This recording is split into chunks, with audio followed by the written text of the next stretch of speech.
The phone rang at 2:17 a.m. on a Tuesday morning. Not a gentle buzz, a full, loud emergency ring that jolted me awake with my heart already pounding before I was fully conscious. I grabbed it without looking at the screen, because that's what you do when someone calls at 2 a.m. You answer, because it's always bad news, always an emergency, always something that can't wait until morning. "Madison?" My mother's voice was shrill, panicked. "Madison, wake up, we need you." I was already awake, adrenaline flooding my system, my hands shaking. "What's wrong? Is someone hurt? Is Dad okay?" "Your brother is in jail, in Nevada, Lake Tahoe. He needs bail, $15,000. We need you to wire it right now." I sat up in bed, trying to process through the fog of broken sleep. What? Chase is in jail? For what? Does it matter? My mother's panic was shifting to irritation, that familiar edge that meant I was asking the wrong questions. "He needs bail, $15,000. You have money. We need you to send it now." "Mom, it's 2 in the morning. I can't just wire."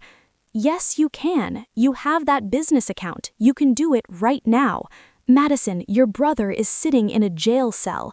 How can you hesitate? How can you ask questions when your family needs you?"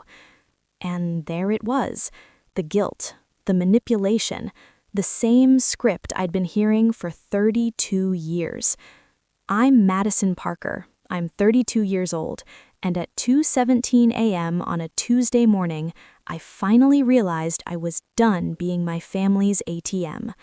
But to understand why that phone call changed everything, you need to understand the 32 years that came before it. I was born first, the eldest child, the responsible one, the one who never caused problems. When I was 7, my brother Chase was born, golden-haired, charming, immediately the center of everyone's universe.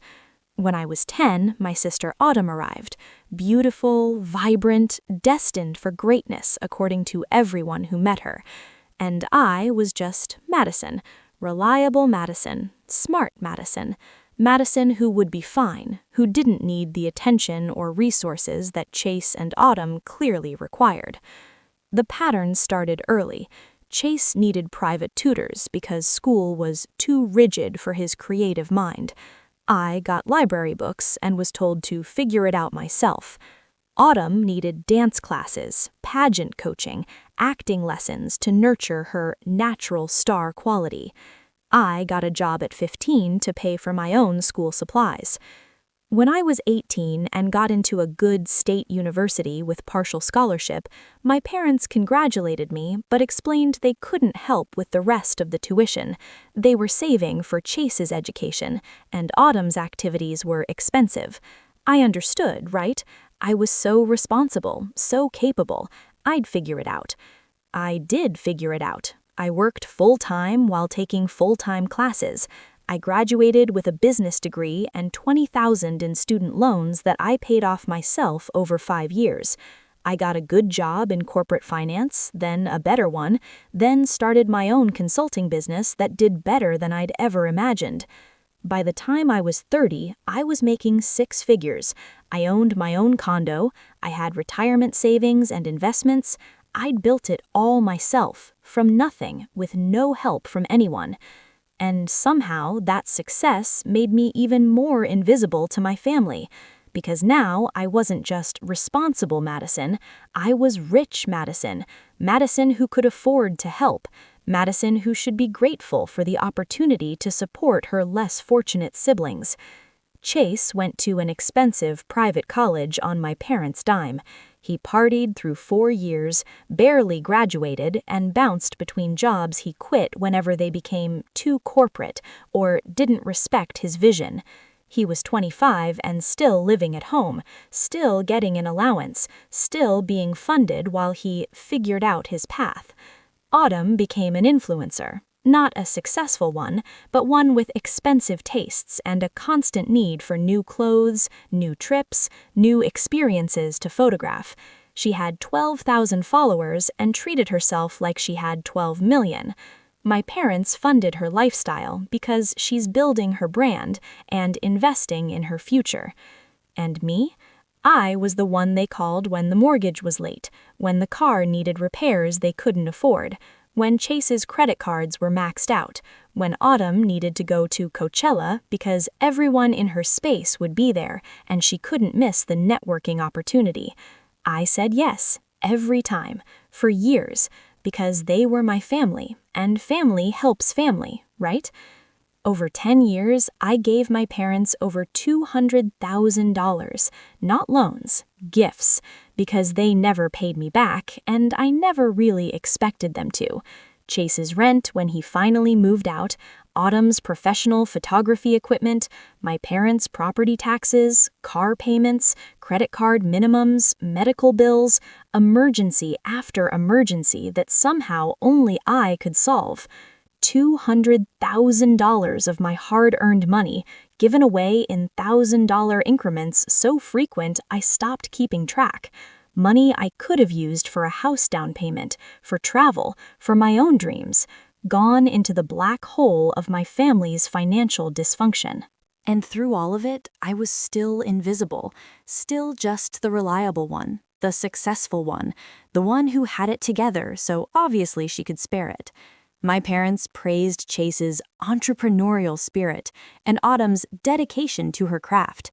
They worried about them, supported them, centered their lives around them. Me? I got phone calls asking for money and complaints that I worked too much, that I was too focused on career, that I was becoming cold and materialistic. So when the phone rang at 2:17 a.m. and my mother demanded $15,000, I should have just said yes like I always did, wired the money, saved my brother from whatever trouble he'd gotten himself into, then the reliable daughter one more time. But something in me snapped. Maybe it was being woken from a deep sleep. Maybe it was the entitled assumption in my mother's voice. Maybe it was just 32 years of being used finally reaching a breaking point. Mom, I need more information. What is Chase charged with? What happened? Gambling debts, she said quickly. He was at the casinos. He got in over his head. Some people got angry. There was a confrontation. He was arrested for assault and destruction of property. But it's not his fault, Madison. He was drinking and they provoked him. He just needs to get out of there and come home. Gambling, assault, destruction of property. I felt something cold settle in my chest. How much did he lose? What? Gambling. How much did Chase lose? I don't know. Does it matter? He needs bail money. It matters. How much, Mom? $30,000, she said finally, but he was going to win it back. He had a system. It was just bad luck. $30,000. My brother had gambled away $30,000, gotten violent when he couldn't pay his debts, and now expected me to bail him out. Literally. I'll call you back, I said. Madison, we need... I hung up. I didn't go back to sleep. I sat in my bed, in the dark, and did something I'd never done before. I looked up my brother on social media. Really looked. Not just the casual scroll when his posts showed up in my feed. Chase's Instagram was full of photos from casinos, Vegas, Reno, and apparently Lake Tahoe, poker tables, slot machines, cocktails, always smiling, always confident, always posing like a high roller. The posts went back months, maybe years. My brother wasn't just an occasional gambler who'd had one bad night. He was an addict who'd been hemorrhaging money for years, and my parents had been covering for him, with money I'd given them. Then I looked at Autumn's accounts, the influencer lifestyle I'd been funding, designer clothes tagged in every post, luxury hotels, first-class flights, restaurant meals that cost more than most people's weekly grocery budget, and her follower count? Still 12,000, the same 12,000 she'd had 2 years ago. She wasn't building a brand, she was living a fantasy life on my money and our parents' denial. At 6 a.m., I called my mother back. I'm not wiring the money, I said. What? I'm not bailing Chase out. He's an adult. He made choices. He can face the consequences. Madison, he's your brother. He's in jail. He's in jail because he gambled money he didn't have and then assaulted someone. That's not an emergency I need to solve. That's a him problem. How can you be so cold, so selfish, after everything we've done for you? That almost made me laugh. What exactly have you done for me, Mom? You raised us, you gave us a home, an education. You gave me the legal minimum required by law. Everything beyond that, I earned myself, including the $200,000 I've given you over the past 10 years. Silence. I've been tracking it, I continued, my voice steady. Every payment, every emergency, every time you called me for money, $214,862. That's what I've given you. That's what I've sacrificed so you could enable Chase's gambling and Autumn's delusions and your own inability to say no to your golden children. We never asked you to keep track. You never asked me at all. You demanded, you guilted, you manipulated. And I gave because I thought that's what family meant.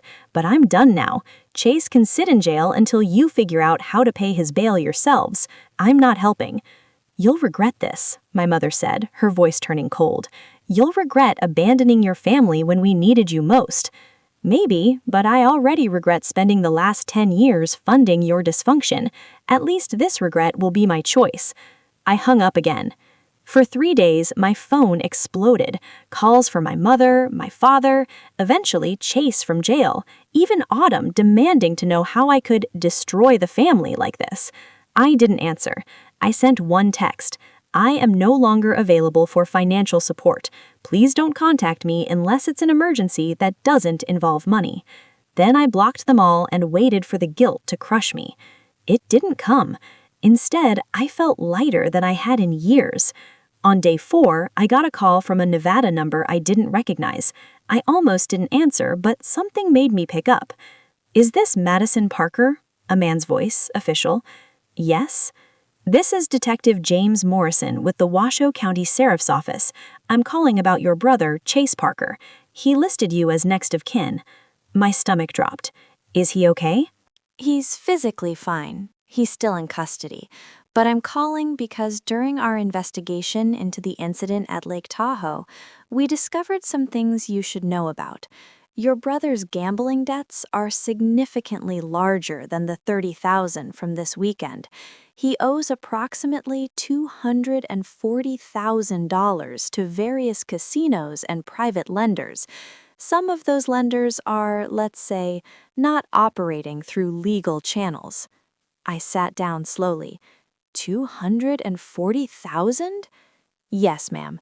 He's been using credit cards in other people's names to gamble, including yours. The room spun. What? Your brother opened 3 credit cards using your information, your social security number, your address, your identity. He maxed them out.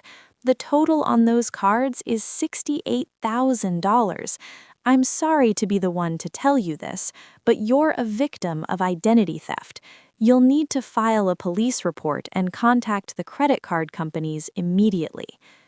After Detective Morrison hung up, I sat in my apartment staring at nothing. My brother had stolen my identity, racked up nearly $70,000 in debt in my name. While I was giving my parents money to support him, he was stealing from me directly. I called my parents. My father answered. Madison, thank God. We need to talk about Chase. The bail has been raised. We need $40,000 now. Dad, did you know Chase stole my identity? Silence. Did you know he opened credit cards in my name and ran up $68,000 in debt? It's not stealing, my father said finally. Your family. He needed help. We were going to tell you. You knew. It wasn't a question. You knew he was committing identity theft against me, and you said nothing. He was going to pay it back once his luck turned around. His luck? Dad, he's a gambling addict who stole from his sister. There's no luck involved. There's just crime and enabling and your complete inability to hold your golden child accountable for anything. Don't take that tone with me, young lady. We're your parents. We deserve respect. You deserve consequences, I said. I'm filing charges against Chase for identity theft. I'm going to make sure every credit card company knows what he did, and I'm never giving you another cent. Not for bail, not for bills, not for anything. If you do this, you're not our daughter anymore, my father said. Good, because you haven't been my parents in any meaningful way for 32 years. You've been users, manipulators, and I'm done. I hung up for the last time. The fallout was spectacular. Chase stayed in jail for 3 weeks before my parents somehow scraped together bail money. They had to take out a second mortgage on their house to do it, a house that was already underwater because of all the money they'd borrowed against it over the years to fund Chase and Autumn's lifestyles. I filed identity theft charges. Chase was charged with additional crimes. My parents begged me to drop the charges, to think of the family. I refused. Autumn's influencer brand imploded when I stopped funding it and word got out about Chase's arrest and my identity theft charges. Brands don't want to associate with family drama and criminal activity. Her follower count actually dropped to 9,000. She had to get a real job as a retail assistant. My parents' house went into foreclosure 6 months later. They couldn't afford the mortgage, the second mortgage, and Chase's legal fees all at once. They lost everything and had to move into a small apartment in a cheaper part of town. Chase took a plea deal, 5 years probation, mandatory gambling addiction treatment, and full restitution of the money he stole from me. He'll be paying me back for the rest of his life, at probably $50 a month. I'll never see most of that money, but that's fine. The point was the accountability, not the repayment. My parents tried once more to guilt me into helping. They showed up at my office 6 months after I'd cut them off, demanding I give them money for a fresh start. Not asking, demanding, as if they had any right to anything from me ever again. We're family. You can't just abandon us. What will people think? I don't care what people think, I said calmly. I care what I think, and I think I spent 32 years being treated like an ATM instead of a daughter. I think you enabled Chase's gambling addiction and Autumn's delusions by throwing money at them instead of setting boundaries. I think you let Chase steal my identity and didn't warn me because you hoped I'd never find out. And I think you've never once apologized or taken responsibility for any of it. We're your parents, my father shouted.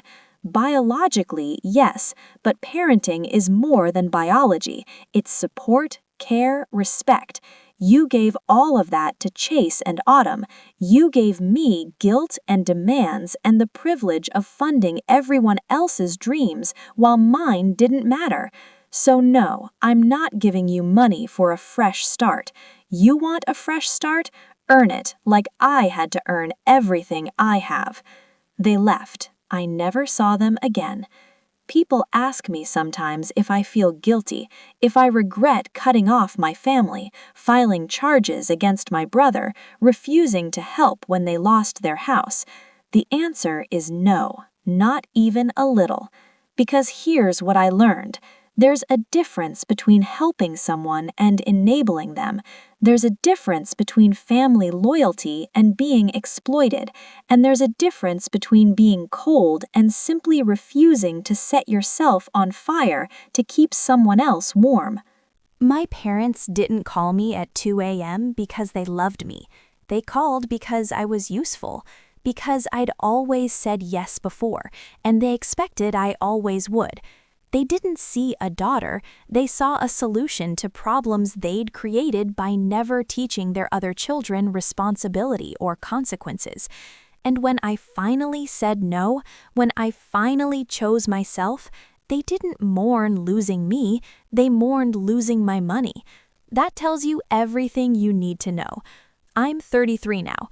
I'm still successful, still building my business, still investing in my future, but I'm not funding anyone else's dysfunction. I'm not answering emergency phone calls at 2 a.m. I'm not the family ATM anymore. I have friends who love me for who I am, not what I can give them. I have a partner who celebrates my success instead of resenting it. I have peace, stability, and the knowledge that every dollar I earn is mine to keep, invest, or spend as I choose. Is my life perfect? No. Do I sometimes wonder what would have happened if I'd just wired that $15,000 like my mother demanded? If I'd kept being the reliable daughter, kept smoothing over everyone's mistakes, kept sacrificing myself for people who never appreciated it? Sure, sometimes I wonder. But then I remember the relief I felt when I hung up that phone, the lightness of not carrying everyone else's burdens anymore, the freedom of finally putting myself first. My name is Madison Parker. My parents called me at 2 a.m. demanding $15,000 for my brother's bail. I said no. They disowned me, my brother went to jail, my sister's influencer career crashed, my parents lost their house. And I finally got to keep the life I'd built instead of giving it away piece by piece to people who felt entitled to it. People tell me I should forgive them, that family is family, that I'll regret this when my parents are gone and it's too late to reconcile. But they don't understand. I already tried forgiveness. I tried it every time I wired money I couldn't afford to give. Every time I swallowed my resentment and smiled through another family dinner where Chase and Autumn were praised for existing while I was taken for granted. Every time I chose to believe this would be the last emergency, the last bailout, the last time they'd ask. Forgiveness without change is just enabling, and I'm done enabling. If they ever genuinely apologize, if they ever take real accountability, if they ever want a relationship based on mutual respect instead of financial exploitation, maybe I'll consider reconciliation. But I'm not holding my breath. Because the truth is, I don't need them. I never did. I built my life without their help, and I'll continue living it without their drama. That 2 a.m. phone call was supposed to be another emergency I solved, another time I put everyone else first, another sacrifice on the altar of family obligation. Instead, it was the moment I finally chose myself, the moment I realized that the most important person I needed to save was me. And I did. I saved myself by walking away. No screaming, no drama, no revenge plots, just a simple, powerful word, no. And in that no, I found freedom, peace, a life that's actually mine. They called at 2:17 a.m. on a Tuesday morning, and my life changed forever. Not because of what my family did, but because of what I finally refused to do. I said no. I walked away. I chose peace over obligation, and I've never looked back.